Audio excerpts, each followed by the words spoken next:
This is a disclaimer that I am not a doctor. I am not a clinical professional.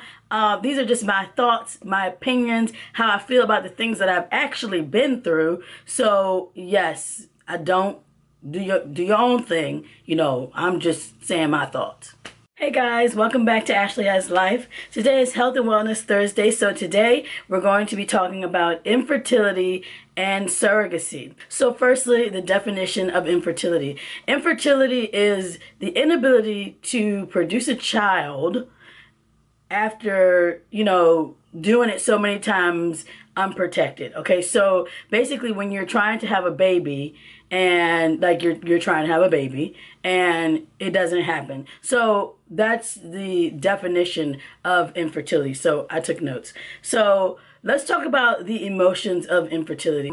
I know that a lot of women out there can relate to this word. It also affects men, in the same, I think, effect of not being capable of helping produce a child, or the woman in the case of even, producing or carrying a child.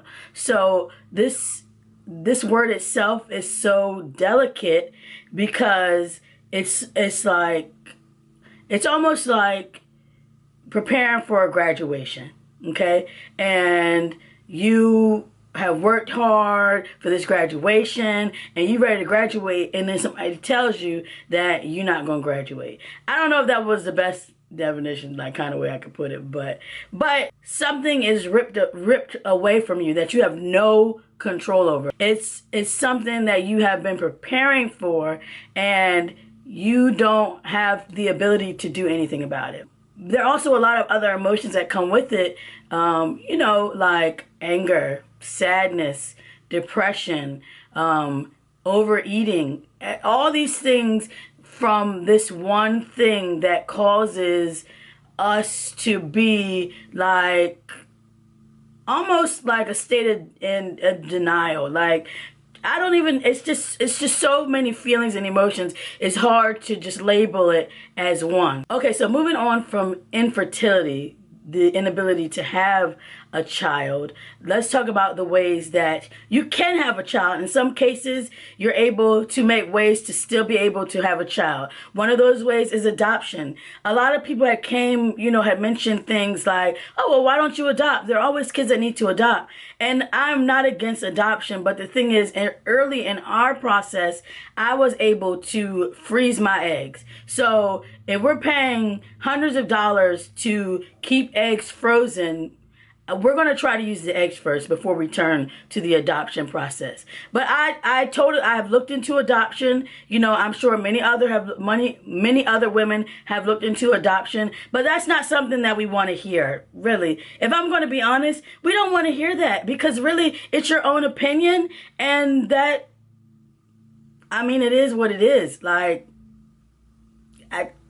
we don't tell you how to live your life. So it's kind of like, okay, so you're going to tell me I should do adoption, but is this my life or yours or no? So it's just, that's one of the things that, it's cool. Like, I totally believe in adoption. I totally believe it's a great thing. I totally believe there are a lot of kids on the street that need homes. And I totally believe that there are families for them that God has put in place for them, okay? So at this point in the process, for us personally, we're going to try to use the resources that we have and try to make it happen, okay? That's one thing, adoption. Another thing is the surrogacy route. So this is the route that we are currently in the process of taking, and it's been ups and downs, it's been highs and lows. Firstly, it's a very costly experience. So anyone thinking about getting into the process of surrogacy, just make sure that you have a plan, come up with ways that you can make extra money, because unless you just got it like that. But in our case, clearly, we out here trying to make it. So it is what it is. But, you just have to think about what it is that you want to do, really.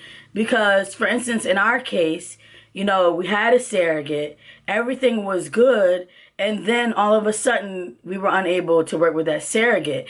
And the feelings of, and it was a thing like you couldn't be mad because these people are volunteering their bodies. You know what I'm saying? Like, they are volunteering to do one of the most cause-worthy, caring, selflessness acts, and you can't make people do it. You can't make people do it.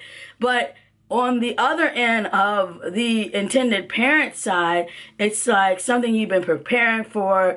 The emotional toll on your feelings are is on another level. Like, these are people's lives. Like, these are people's livelihoods.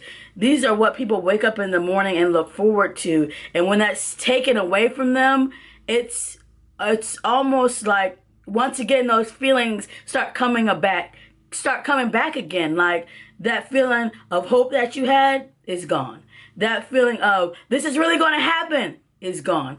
All of these feelings start coming back again. So my message to those out there thinking about being a surrogate is you have got to research what you're doing. You have got to make sure that this is something that you want to do. You have got to have good communication. You know, it's so emotionally draining when you work so hard for something and look forward to something, and then it's just taken away from you. So, you know, it's just something that you really have to research and, you know, just feel that this is right for you, you know. And nobody's saying that it's okay, da da da da da da, like, nobody's doing that. It's just, you know, everybody has their own feelings about certain things. Everybody has their own emotions about certain things. And the way that we express them is different, okay? So it is what it is. Okay, let's move on to the two types of surrogacy. We have traditional and we have gestational. In our case, my husband and I are using the gestational carrier. That means that our egg and our sperm will be fertilized and then placed into a carrier. That means genetically tested, that baby will have the DNA of my husband and I. The person that is the surrogate is just the carrier. So that is a gestational carrier. Okay, so in the case of a traditional surrogate, I put up the definition for you guys. So it's a woman who gets artificially inseminated with the father's sperm. That woman then carries this baby, okay? She carries the baby and then has the baby. That means that the mother who's carrying the baby is actually the biological mother, because you're using that mother's egg, okay? Now, the husband or the man in that party, they're not like getting together. It's an artificial insemination. So you're just taking that sperm and inseminating that carrier. So that is the traditional carrier route. Now, for example, in our case with the gestational carrier, you know, to be cleared, you have to, you know, be drug-free, be healthy, like have no chronic diseases. There's a whole screening process that you go through in order to be able to be a gestational carrier. This also includes a mental evaluation. So you're not going to be crazy walking around with somebody's baby. So at this point in our journey, we are still looking for a gestational carrier. Like I said, we were so close and occurrences occurred, and so now we are back again looking for a gestational carrier. And you know, I strongly believe that, you know, when God says that it's the time, then it's the time, okay? But you also have to understand, when you are a female who has had that right taken away from her, it is a whole nother ball game. Like, it's a whole nother ball game. And so let's just be mindful of, you know, the people who are going through these things. Of course, I'm always here for support for my brothers and sisters who are going through this process, because emotionally it'll drive you crazy. Emotionally it'll make you, you know, test your own faith. is a way to put it, because it's something you have no control over. And so unless you have a lot of money, you can do whatever you want. But you know, for us normal folks here, it's a process, and it's a very trying, delicate process. I'm gonna give you guys a quick story. So early in the process of me finding out that I would not be able to carry, of course, it was very depressing, even though I'm not really a depressed person. But it was very sad. It was very, why me? Why, you know, why me? So, early in that process, I was walking through Target. Of course, you know, that's like the baby moms hangout is Target. And so I see this baby, like the baby had to be not even 1 yet. And the mom was there, and like she was like playing with the baby, like, oh, goo, goo, goo, goo, goo. And I just broke down in the middle of the Target. Like, I didn't even care who was looking. I didn't care who was watching, because it was the fact that in my head, I was telling myself, oh, you are not going to have that. Like, you can't produce that. You won't ever have the ability to have that connection with someone. And, you know, after time went by and thinking about it, I always remember that experience. And I just remember that God has the plan and he has the final say. And, you know, even though we're going through this surrogacy process, you know, who knows what might happen, you know? Who knows who might step in and be that angel for us? Who knows what might happen to my body physically?